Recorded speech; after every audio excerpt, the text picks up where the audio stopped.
Ada orang banyak yang suka baca, tapi dia tidak merasa dapat apa-apa karena dia tidak luruskan niatnya. Segala sesuatu innamal a'malu binniyat. Kita belum menarahkan niatnya mau apa. Niatnya apa? Tujuannya apa?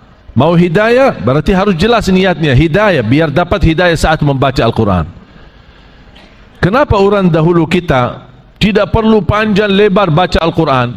Bisa satu ayat menyentuh perasaan hati mereka. Bisa gara-gara baca Al-Fatihah meneteskan air mata mereka. Tidak perlu lama-lama mereka, karena mereka sudah meluruskan niatnya, menghadirkan niatnya saat membaca Al-Quran. Memang subhanallah, Al-Quran ini tidak ada kehabisan barakahnya. Dan apapun yang kita niatkan saat baca Al-Quran, kita dapat. Ada orang yang membaca Al-Quran dengan niat hidayah, dapat hidayah. Ada orang yang membaca Al-Quran untuk mendapatkan barakah, dapat barakah. Ada orang yang membaca Al-Quran niatnya untuk mendapatkan ilmu, dapat ilmu. Termasuk obat ya? Iya. Ada orang yang membaca Al-Quran dengan niat sembuh, disembuhkan oleh Allah Subhanahu Wa Taala. Ada orang banyak yang suka baca, tapi dia tidak merasa dapat apa-apa karena dia tidak luruskan niatnya. Segala sesuatu innamal a'malu binniyat. Kita belum menarahkan niatnya mau apa. Niatnya apa? Tujuannya apa? Mau hidayah, berarti harus jelas niatnya. Hidayah, biar dapat hidayah saat membaca Al-Quran. Kenapa orang dahulu kita tidak perlu panjang lebar baca Al-Quran? Bisa satu ayat menyentuh perasaan hati mereka.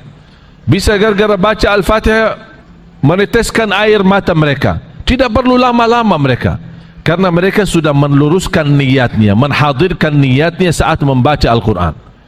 Termasuk untuk ruqyah, termasuk untuk obat, menyembuhkan penyakit. Rasulullah SAW bersabda, "Man qara'a ayatul kursi 'inda an-naum, kana lahu min Allah hafiz, wa la yaqrabahu syaitan."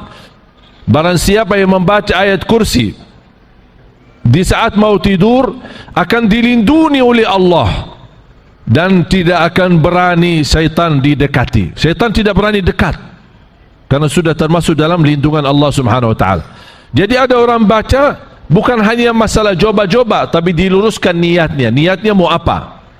Termasuk ketika membaca.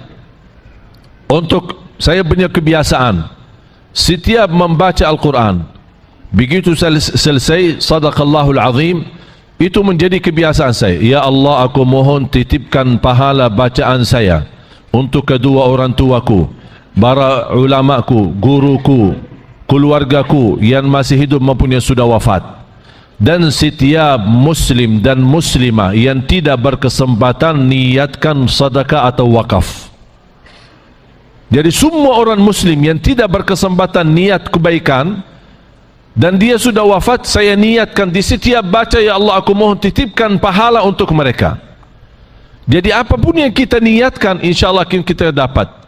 Termasuk saya bersedekah. Ketika saya bersedekah, ya Allah, ini atas namaku dan orang tuaku dan setiap muslim dan muslimah yang miskin, susah payah, tidak mampu bersedekah, ini saya mewakilinya. Diniatkan setiap muslim dan muslimah. Jadi niat ini luar biasa. Walaupun sederhana, tapi dari segi makna kalau kita hadirkan niat, bisa mendapatkan sesuatu yang besar. Ada orang membangun masjid mewah besar sekali, tapi tidak ada niat, sia-sia. Ada orang bangun musalla, tapi niat Allah jadikan besar di sisi Allah Subhanahu Wa Taala.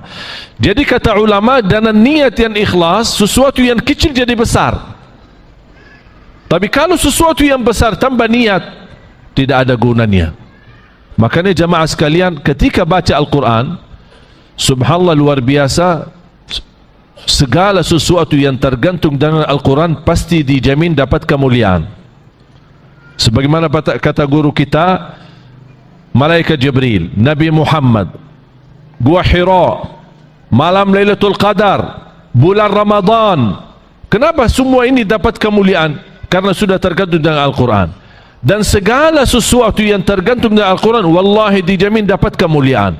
Cukup bersabda Rasulullah SAW, khairukum man ta'allama Al-Qur'ana wa 'allamah. Sebaik-baik manusia yang mempelajari Al-Quran dan mengajar. Ada seorang tabi'in namanya Abu Abdurrahman As-Sulami, 70 tahun mengajar Al-Quran. Ditanya, apa yang membuatmu sabar 70 tahun? Kata beliau, yang membuat saya sabar cuma satu. Khairukum man ta'allama al-Qur'ana wa 'allama. Saya ingin meraih bersabda Rasulullah itu, sebaik-baik manusia yang mempelajari Al-Quran dan mengajarnya. Innahu laqur'anun karim. Suratul Waqi'ah ayat 77. Sesungguhnya Al-Quran mulia dan menjaminkan kemuliaan. Coba contoh Bapak Ibu, kita diminta berkenan menjadi sahabat sama Al-Quran di dunia. Artinya jangan lewat satu hari belum baca Al-Quran. Ketika lagi ada masalah, baca Al-Quran. Lagi galau, stres, baca Quran. Lagi sakit, baca Al-Quran. Selalu hajat kita tergantung dengan Al-Quran.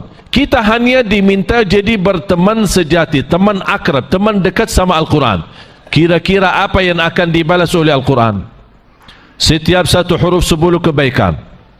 Yang kedua, akan temani kita saat kita di dunia. Setiap orang penghafal Al-Quran pasti mulia di dunia, didepankan, dihormati, dimuliakan, diharapkan keberkahannya, itu luar biasa. Terus yang ketiga, kita dapat karena Al-Quran, karena kita berkenan berteman sama Al-Quran di dunia, Al-Quran akan temani kita saat sakratul maut. Al-Quran akan bela kita saat menghadapi mungkar nakir di alam kubur. Al-Quran akan temani kita saat kita dibangkitkan oleh Allah hari kiamat. Bahkan Al-Quran akan bersama kita saat dihisab, sambil malaikat memanggil, mana ahlul Quran, para pencinta Al-Quran yang selalu membaca Al-Quran. Dibawa, dikumpulkan, kata mereka, ya malaikat, membawa kami ke mana? Kalian terpilih menjadi orang terdekat sama Allah, karena kalian di dunia dekat sama Al-Quran. Sekarang posisimu dekat sama Allah di hari kiamat. Belum lagi Al-Quran akan temani kita saat jalan di atas sirat. Apakah Al-Quran sambil kita lewat sirat menuju surga, Al-Quran melepas? Tidak melepaskan kita. Al-Quran akan temani kita sampai ke pintu surga. Apakah begitu sampai ke pintu surga Al-Quran meninggalkan kita? Tidak. Al-Quran akan temani kita sampai masuk surga. Apakah begitu masuk surga Al-Quran akan meninggalkan kita? Tetap tidak. Masih berkenan menemani kita sampai naik ke derajat yang tertinggi di surga Allah.